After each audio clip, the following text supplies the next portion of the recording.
Hey guys, welcome to our Social Anthropology Podcast with us Grade 11. Perkenalkan, saya sebagai moderator pertama, Audrey Jemima. Hari ini adalah kesempatan yang luar biasa karena kita akan membedah sebuah buku yang sangat menarik yang tak lain dan tak bukan yaitu buku The Debt, The First 5,000 Years karya David Graeber. Buku ini sangat menarik karena buku ini tidak hanya menyoroti utang sebagai fenomena ekonomi, tapi juga sebagai alat sosial dan politik yang sudah membentuk masyarakat kita selama ribuan tahun loh. Nah, hari ini aku juga ditemani oleh satu rekan saya, Maria Gabriel, yang akan menemani saya untuk berbincang hari ini dengan para narasumber kita yang sudah hadir, yang tentunya sangat ahli dan sangat mengerti mengenai teori The Debt by David Graeber ini. Nah, sebelum kita lanjut ke pembedahan buku ini, aku mau jelasin dulu nih sedikit tentang sosok David Graeber.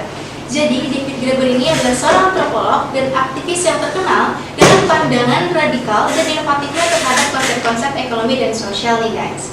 Graeber ini lahir pada tahun 1961 dan ia kuliah di Universitas Chicago dan akhirnya mengajar di London School of Economics. Selain itu, Graeber juga merupakan salah satu tokoh penting dalam gerakan Occupy Wall Street, sebuah gerakan anti kapitalisme yang muncul pada tahun 2011. Nah, Graeber juga banyak nih menyoroti fenomena-fenomena sosial yang kerap dianggap lumrah, tapi ternyata memiliki dampak besar nih pada struktur kekuasaan dan ekonomi kita, termasuk konsep utang yang ia bahas secara mendalam dalam buku ini. Namun sayangnya Graeber meninggal pada tahun 2020, akan tetapi pemikirannya akan tetap hidup melalui buku-bukunya yang menginspirasi banyak orang nih untuk melihat dunia dengan cara pandang yang berbeda. Nah, sebelum kita mulai pada talk show kita akan lihat dulu nih performance pertama kita dari band kelas 11. Let's check it out!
Oke, mungkin sebelum kita jelasin tentang chapter satunya, mungkin bisa kita perkenalan dulu kali ya narasumber-narasumber di sini dengan chapter yang akan dibahas. Jadi saya adalah orang pertama, saya narasumber pertama, nama saya adalah Felicia Jessica Mesen, dan di sini saya akan membahas tentang chapter pertama bersama dengan rekan saya. Dan perkenalkan, nama saya Gwen Fidian Selain, dan saya akan membicarakan mengenai chapter 1 dari buku Debt ini. Perkenalkan, nama saya Josefa Reshali dan di sini saya akan membahas tentang chapter 2 di buku ini. Dan saya bersama rekan saya. Kizia Jaimizi Sablin, dan saya juga akan membahas tentang chapter 2. Oke, di sini aku Ana Bermatina Katunya Kasum nanti akan menjelaskan chapter 3 dengan Georgia. Aku juga bakal bahas bab 3 bersama Albea. Nah teman-teman, jadi tadi teman-teman udah tahu nama-nama kita. Jadi bisa langsung aja kita mulai mungkin ya dari chapter pertama dulu, Gwen. Nah teman-teman, buku Depth ini dimulai dengan chapter pertamanya dengan judul yaitu On the Experience of Moral Confusion. Mungkin sebagai orang awam kita akan bertanya-tanya sebenarnya arti dari judul chapter ini tuh apa? Arti dari depth apa sih? Iya, nah di chapter pertama ini Graeber itu memberikan sebuah garis besar tentang sebenarnya debt itu seperti apa. Apa arti hutang sebenarnya? Apakah hutang itu selalu berhubungan dengan uang? Atau sebenarnya hutang itu adalah sebuah obligasi sosial? Nah, untuk penjelasan yang lebih lengkap lagi, kita akan mulai terlebih dahulu dari chapter pertama. Mungkin Gwen bisa jelasin nih sebenarnya cerita yang storytelling yang dimulai oleh David Graeber ini seperti apa? Nah, jadi ini author dari buku ini, yaitu David Graeber, dia menceritakan bahwa dia found himself at a garden party at Westminster Abbey. Dan dia ini ngerasa somehow dia tuh felt a bit out of place. Dia ngerasa he somehow doesn't belong there. So, jadi dia itu bertemu dengan hostnya, yaitu namanya Father Grape. Nah, Father Grape akhirnya introduce dia dengan seorang pengacara ya, yang nanti akan mereka terus bercakap-cakap selama buku ini. Dan mereka ketika berbicara, mereka menyadari kalau ternyata mereka memiliki banyak things in common. Nah, pengacara ini dijelaskan itu terlibat dalam gerakan global untuk keadilan ekonomi, yaitu anti-globalization movement ya, yaitu khususnya untuk menentang kebijakan yang diterapkan oleh IMF. Nah, IMF itu apa sih, Pak? Nah teman-teman, jadi tadi Graeber ini kan udah ketemu sama si pengacara ini. Mereka ini have a lot of things in common, dan salah satunya adalah bahwa mereka ini bergerak dalam sebuah anti-globalization movement kan. Tapi satu hal yang Graeber sadari adalah bahwa saat ia bercakap dengan pembicaranya ini tidak tahu sebenarnya IMF itu apa. Jadi di sini Graeber itu kaget. Di sini kami mungkin akan juga menjelaskan ke teman-teman, IMF adalah, mungkin teman-teman juga udah tahu sih, karena mungkin melihat dari berita atau ya dari media-media lainnya, mungkin dalam TikTok sering ada data-data laporan keuangan atau perekonomian Indonesia itu yang dicatat oleh IMF. Jadi singkatnya IMF adalah International Monetary Fund. Jadi basically IMF ini acted as a world debt enforcer. Jadi IMF ini memberikan pinjaman-pinjaman untuk negara-negara yang sedang krisis. Nah Gwen, kalau misalkan aku bilang IMF ini kasih pinjaman ke sebuah negara, menurut gue sebenarnya negara ini harus bayar nggak ke IMF?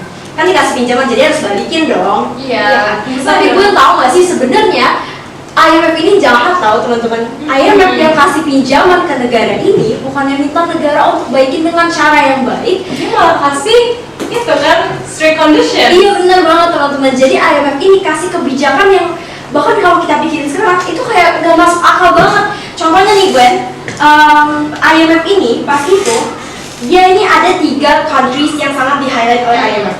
Yang pertama adalah Madagascar, yang kedua adalah Bolivia, dan yang ketiga adalah Philippines. Coba Gwen bayangin, mereka ini negara yang susah.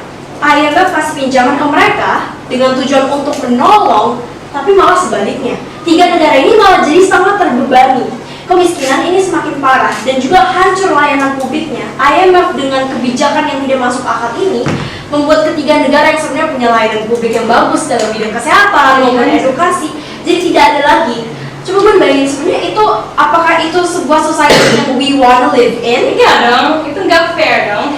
Dan ternyata negara-negara ini udah membayar hutang-hutang ya kan, tapi si IMF ini malah memberi bunga utang yang sangat tinggi sampai mereka itu nggak bisa membayar utang ini.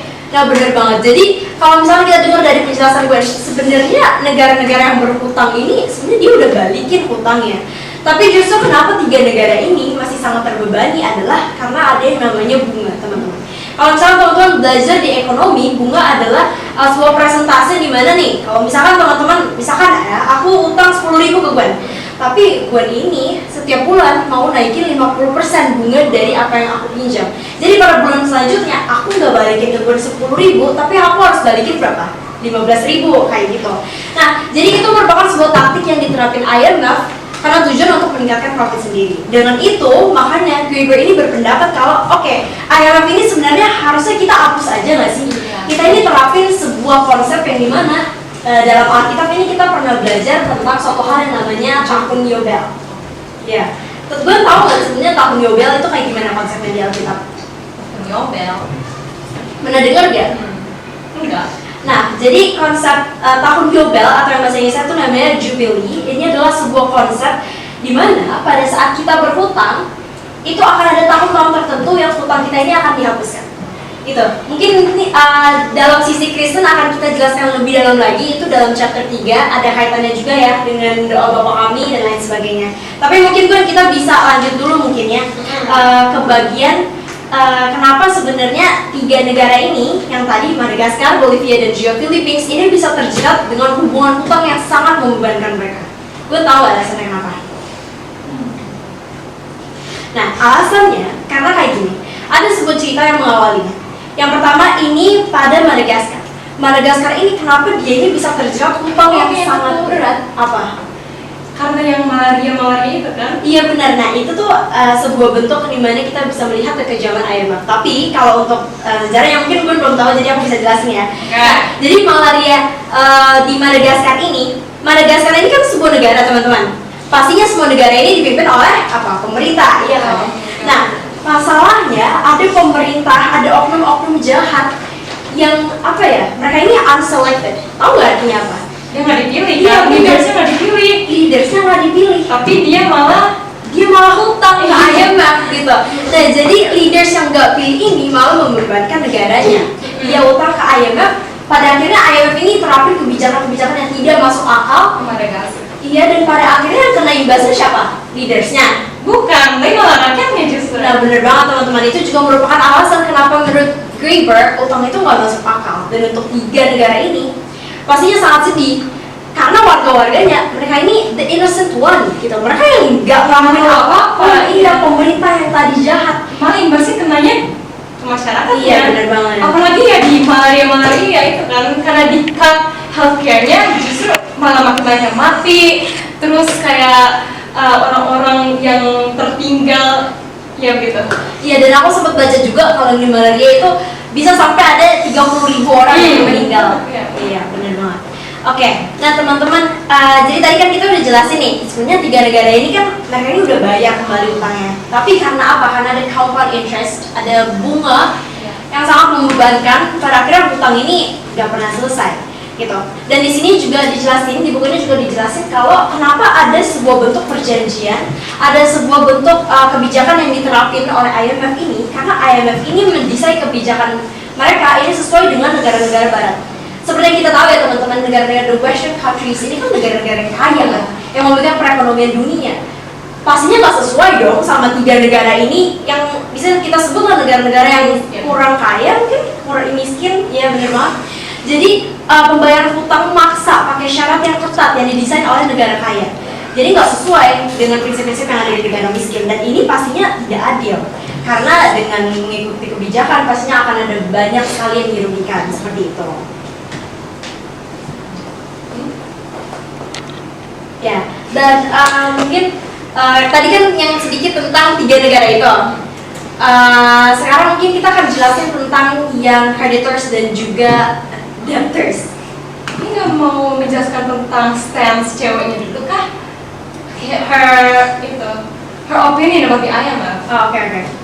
Ya kan, ketika ya si David Graeber ini nanya what's her stand on this situation, apa pendapat kamu mengenai situasi IMF ini, dan ternyata ceweknya malah bilang kalau mereka harus membayarkan utang-utangnya. Oh iya? Iya. Yang dicerita, jadi di buku ini ceritanya David Graeber ini tidak sesuai gitu pemahamannya dengan ceweknya. Oke. Jadi menurut ceweknya kalau misalkan seseorang itu hutang, mereka akan selalu ada kewajiban untuk membayar. Oh iya. Kalau jadi nggak sesuai dengan moral dong. Iya. Oke. Kenapa tapi kamu bisa nggak sesuai dengan moral? Tapi kalau misalnya kita pikir ya, mungkin sebagai orang awam, mungkin yang penonton di sini juga mikir, tapi pendirian ceweknya itu juga benar nggak sih? Maksudnya apa yang ceweknya pikir itu juga iya. Kalau misalkan kita utang, pasti kita bayar dong.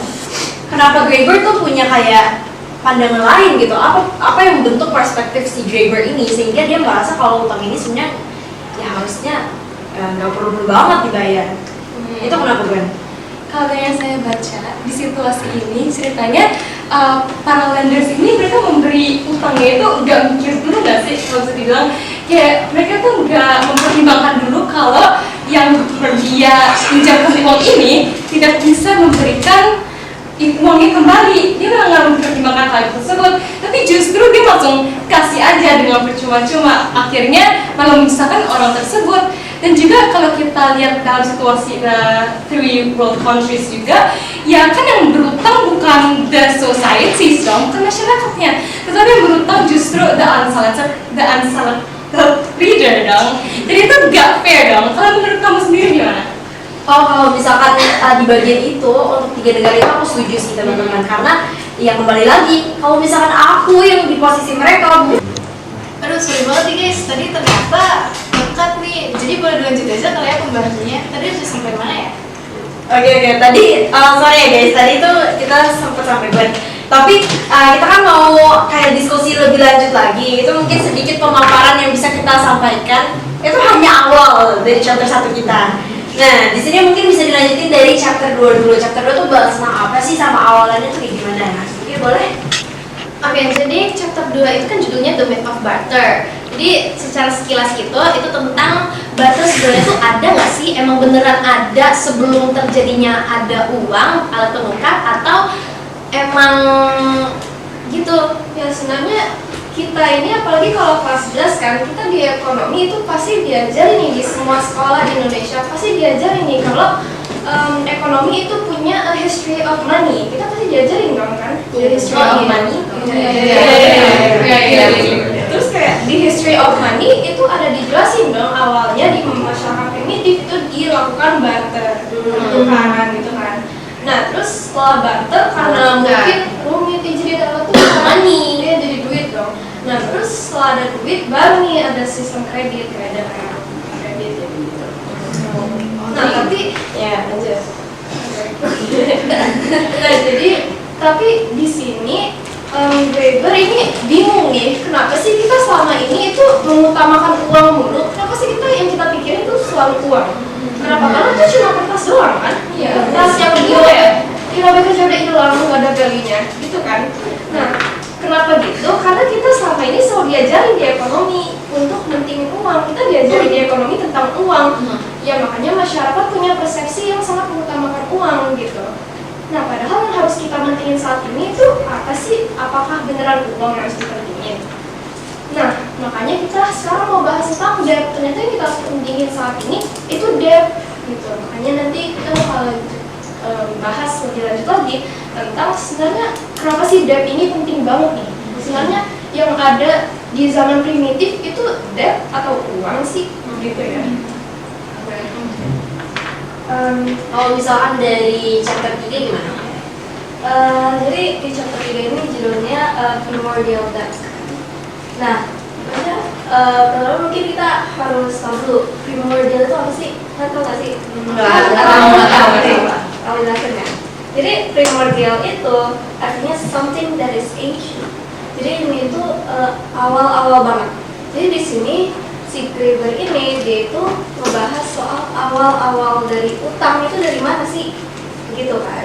Terus dari sini ada 2 konsep yang akan kita uncover, yaitu dari Hinduism itu konsep of rin, tau nggak rin tuh? Itu bahasa Sanskrit gitu. Jadi itu tuh mereka itu bilang kalau kita itu dari lahir sebenarnya kita udah terbalut sama utang guys. Lahir iya gitu kan. Nah nanti kita bahasnya. Itu kayak benar-benar menarik banget. Terus ada satu lagi ya yang economics or philosophy. Itu tuh mereka bahas kalau kita being in one society aja itu artinya kita harus membayar debts. Dengan kita hidup aja di satu society itu kita udah ada utang yang harus kita bayar, yaitu utang kepada ya society kita harus bantu mereka untuk improve society kita. Terus di sini tuh ada quote yang Weber masukin itu isinya let us drive away the evil effects of bad things just as we pay off debt.